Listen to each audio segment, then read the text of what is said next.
هلو هلو يا حلوين عاملين ايه؟ كل سنة وانتم طيبين. أول سحور ونسينا ننزل فيديو الفول. احنا النهاردة عندنا الرعى الرسمي للسحور طبعا. أم... اتأخرنا شوية بس معلش حقك عليا عشان كل الناس اللي طلبته مني. أم...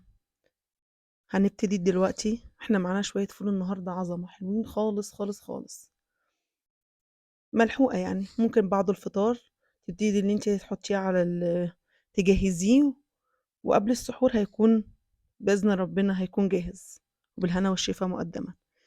هنا دي مكونات الفول. احنا عايزين الفولة الفاتحة يا جماعة، الفولة الكبيرة الفاتحة مش البلدي الغامقة. أول حاجة معانا الوعاء اللي احنا هنحط فيه الفول. الفول يبقى مغسول يا جماعة كويس، ما يبقاش منقوع. وهنبتدي دلوقتي نحط شوية عدس زي ما انتوا شايفين، مج عدس، مج فول مدشوش. المج الفول المدشوش ده هيودي الفول في حتة تانية، هيخليه زي بتاع بره بالظبط. جزر عشان اللون والطعم، والطماطمايه، كل ده عشان ياخد زفرة الفول. الليمونة عشان المعون اللي احنا جايبينه او الاناء اللي احنا جايبينه ما يسودش، والفولة تفضل فاتحة معاكي لغاية اخر شوية فول فيهم.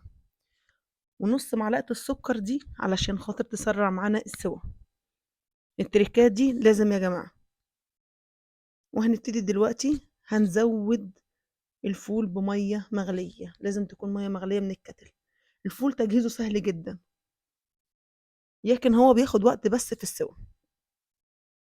هنبتدي دلوقتي نحطه على نار هادية خالص زي ما احنا شايفين، وكل شوية نبص عليه، كل شوية نبص عليه. عايز مية بنسقسق له مية كل شوية، ومية ما تكونش باردة، لازم تكون المية مغلية.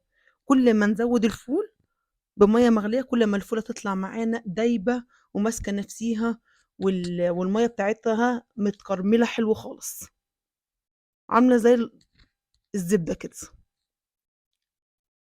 هنا لسه احنا ده مرحلة لسه هو نص سوا. انا بوريك واحدة واحدة، واغرز المعلقة، اتعلم اغرز المعلقة في الفول عشان الفول يطلع لفوق اللي لسه ما استواش، وعشان اشوف المية وصلت لحد فين.